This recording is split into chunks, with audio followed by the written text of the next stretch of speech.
আর একটু কথা বলেন কি স্বভাবের? ভাটপার ছিলেন তো। আজকাল অধিকাংশ ছেলে পেলে আপনার তাকিয়ে দেখবেন, আজকে অধিকাংশ ছেলে পেলে নেশার ঘরে ডুবে আছে। কি আটা, এরপরে কত কিছু ফেন্সিডিল হাবিজাবির সাথে তাদের সম্পর্ক, মসজিদ মাদ্রাসার সাথে আজকাল যুব সমাজের সম্পর্ক নাই। আজকাল যুব সমাজ নেশার ভিতরে ডুবে আছে। রাসূল সাল্লাল্লাহু আলাইহি সাল্লাম বলেছেন, কিয়ামতের আগে আমার উম্মতের ভিতরে কয়েকটা পাপ ছড়িয়ে পড়বে। 1 নম্বরে সুদ, 2 নম্বরে জেনা, 3 নম্বরে নেশা। আপনারা বুকে হাত দিয়ে বলেন, এই 3টি পাপ আমাদের সমাজে আজকে ছড়িয়েছে না এখনো বাকি আছে? একটু জোরে বলেন, ছড়িয়েছে না এখনো বাকি আছে? তো এই যে ভাইয়ের ছেলে, ওই লোকটার ভাইয়ের ছেলে, সে একটু বাটপার স্বভাবের, অর্থাৎ উশৃঙ্খল একটা যুবক। ওই যুবক এসে প্রস্তাব দিল, চাচা আপনার মেয়েকে তো আপনি বিয়ে দেবেনই, কিন্তু আমার সঙ্গে আপনি বিয়ে দিয়ে দেন, তাহলে আমি আপনার ভবিষ্যৎ জীবনে দেখতে পারবো, আর আমি আপনার মেয়েকেও সুখে রাখবো। ও চিন্তাধারা, চাচার সম্পদ আত্মসাৎ করে লুটে পুটে খাওয়া। সমাজে এখনো জনগণের সম্পদ খাওয়া লোক, জনগণের সম্পদ আত্মসাৎ করা লোক আছে না নাই? আরেকটু জোরে বলেন, আছে না নাই?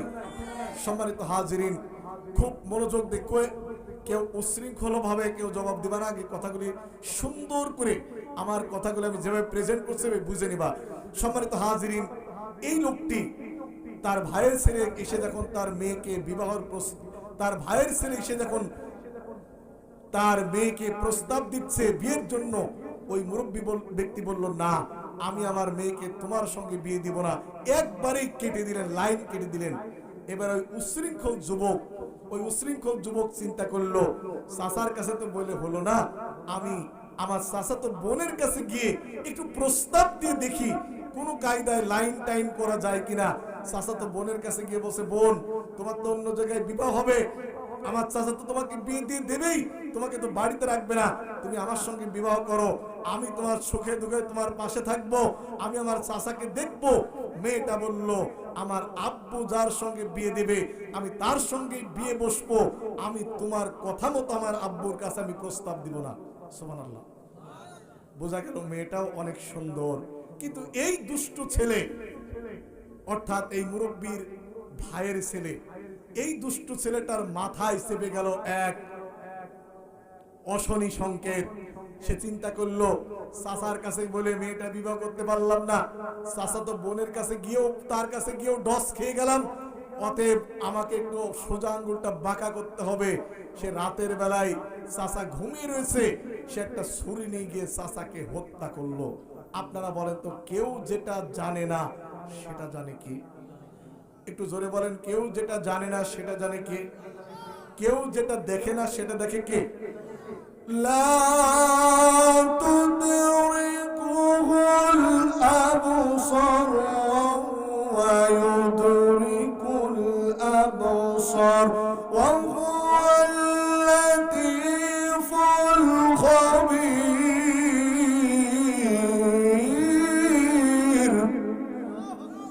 সবাই আওয়াজ দিয়ে বলেন আল্লাহু আকবার।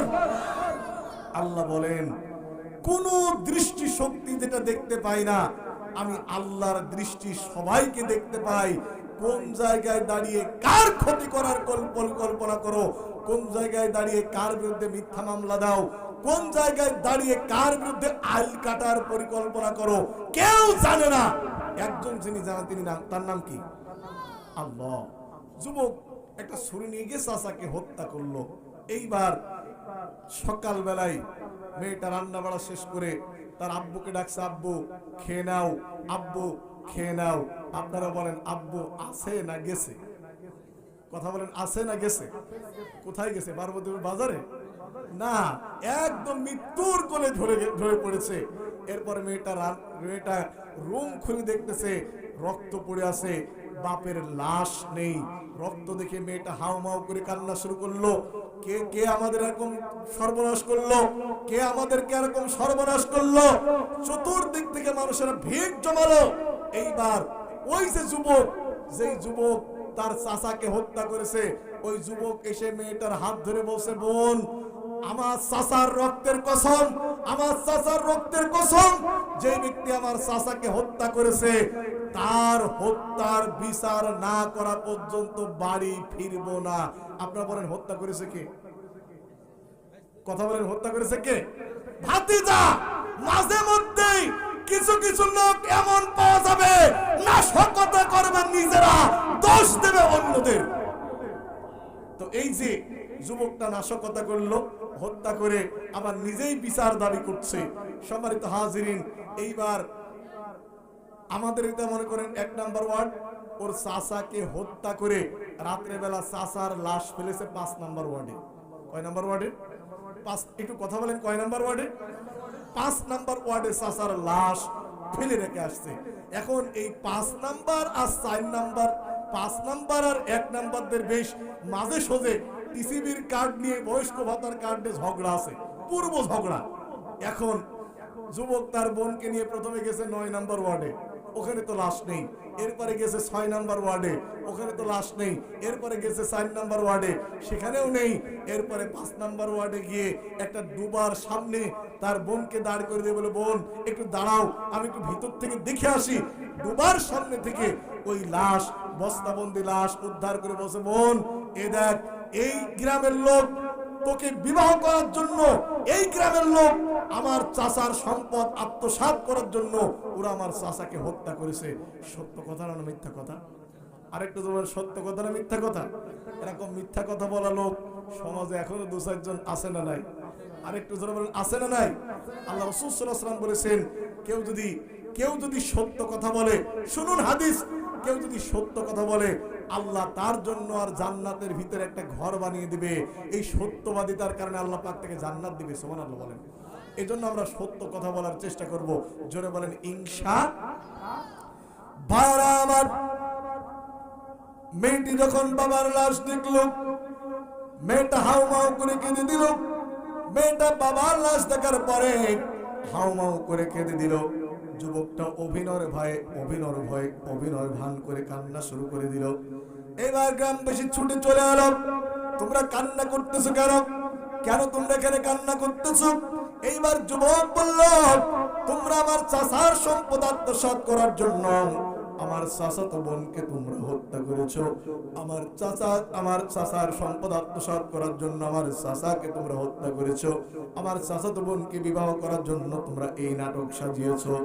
এই 5 নাম্বার ওয়ার্ডবাসী বলল, যুবক আল্লাহর কসম তোর চাচাকে আমরা চিনিও না, তাকে হত্যা করার তো কোনো প্রশ্নই আসে না। এবার ওই ছেলে বারবার বলছে, তোমরা আমার চাচাকে হত্যা করেছো, আমরা তোমাদের বিরুদ্ধে মামলা দিয়ে দেব। নাউজুবিল্লাহ বলেন।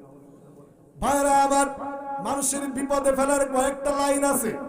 1 নম্বরে, যদি কারোর বিরুদ্ধে বিপদে ফেলতে চান, ওকে যদি মামলা দিয়ে দেওয়া যায়, ওই লোকটা এমনিতেই সাইজ হয়ে যায়।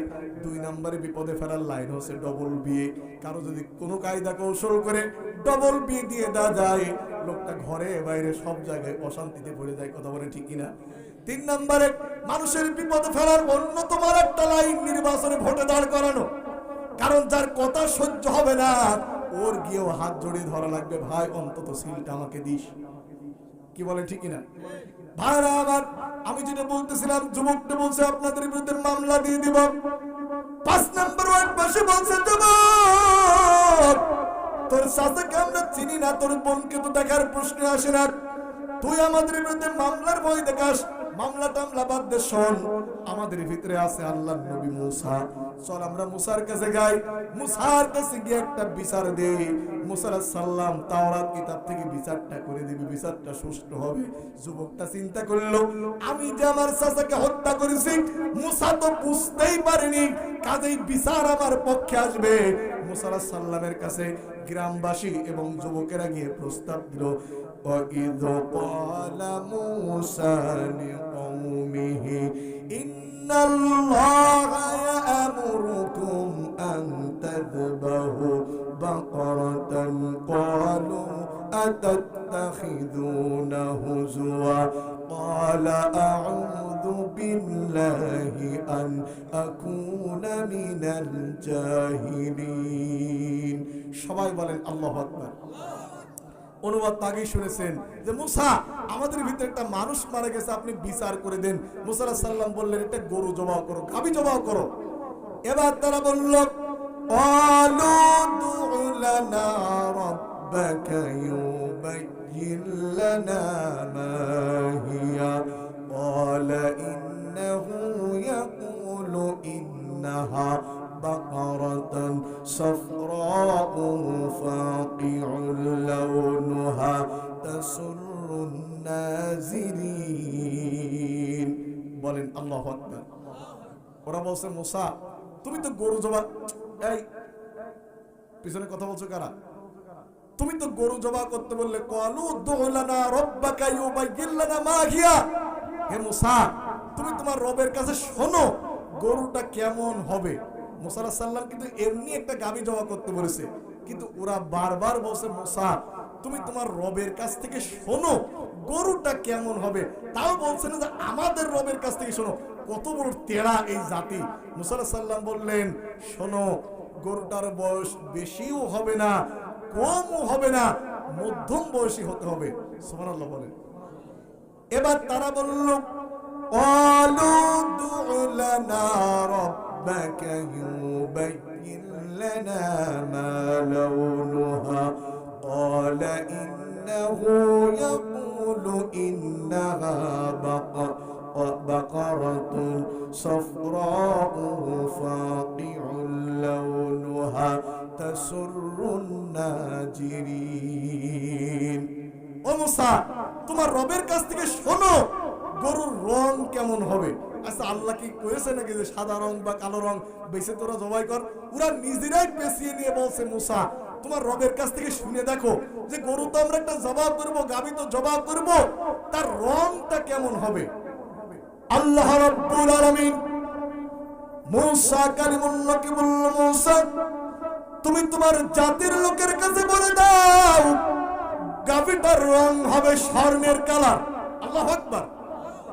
স্বর্ণ যেমন চকচক করে, স্বর্ণ যেমন চকচক করে, ওই গাভীটার রং হবে তেমন রং, অর্থাৎ স্বর্ণের কালার। ওরা বলল ক্বালু দু'ু লানা রাব্বাকা ইউবায়্যিন লানা মা হিয়া ইন্নাল বাকারা তাশাবাহা আলাইনা ওয়া ইন্না ইনশাআল্লাহু লা মুহতাদুন। জোরে বলেন আল্লাহু আকবার। সবাই একটু আওয়াজ দিয়ে বলেন আল্লাহু আকবার। ওরা বলল মুসা আপনি আপনার রবের কাছে জিজ্ঞাসা করুন, আপনি আপনার রবের কাছে জিজ্ঞাসা করুন গরুটা কেমন হবে, আমরা স্পষ্ট বুঝতে পাচ্ছি না। আপনি একটা ধারণা আমাদেরকে দিয়ে দিন, আপনি একটা ধারণা আমাদেরকে দিয়ে দিন, আমরা নিঃসন্দেহে হেদায়েত পাবো, ইনশাআল্লাহ আমরা হেদায়েত পাবো। আপনি একটু পরিষ্কার করে বলে দেন। ওরা কিন্তু একটা শব্দ বলেছে ইনশাআল্লাহ। জোরে বলেন কি বলেছে? আমরাও যখন পূর্বের কোনো ওয়াদা দিব আমরাও কি বলবো? আগামীকাল ডাকবাংলা বাজারে যাব, শেষে কি হবে? ভাই আমার টাকা দেওয়ার কথা ছিল, কবে দিবেন? আগামী মঙ্গলবারের দিন দেব ইনশাআল্লাহ। সম্মানিত ভাইয়েরা আমার, আজ আমরা ইনশাআল্লাহ অনেকে বলি কিন্তু জায়গা মতো বলতে পারি না। কথা বলেন ঠিক কিনা? একজন গরু কিনতে যাবে, স্ত্রী বলছে কোথায় যাচ্ছ গো? বলছে একটা গরু কিনতে যাচ্ছি বাজারে। বলে বাজারে গরু কিনতে যাবে ইনশাআল্লাহ বলো? টাকা আছে পকেটে, গরু আছে হাটে, ইনশাআল্লাহ বলবো কে? কারণ টাকা থাকলে কিন্তু একটু গরম গরম ভাব লাগে। কি বলেন ঠিক কিনা? দেখেন 2-3 বছর আগে যারা একটু ডাউন ছিল, অর্থাৎ গরিব মানুষ ছিল, আজ হয়তো 2-1টা ছেলে বিদেশে গিয়েছে, এই টাকা ছেলে হয়তো 2টা বিদেশে আছে, একটু বেশি বেশি টাকা পাঠাচ্ছে, এই টাকার গরমে আজ সে কিন্তু সোজা কথা অনেক দোকানে বসে বেকা বেকা করে বলে। টাকার গরমে কিন্তু দেরি কথা জোর বেড়ে যায়। কথা বলেন ঠিক কিনা? তো মহিলাকে ধমক দেবো, সেই আমি ইনশাআল্লাহ বলবো কে? টাকা আছে পকেটে আর গরু আছে হাটে, যাব নেব আসবো। চলে গেছে মহিলা মানুষ, আর কিছু বলেনি। এখন হাট বাজারে কিন্তু বেলেটের কাজ নিয়ে কিছু কিছু লোক কিন্তু হেঁটে বেড়ায়। ওদের আমরা কি বলে চিনি? আরেকটু জোরে বলেন কি বলে চিনি?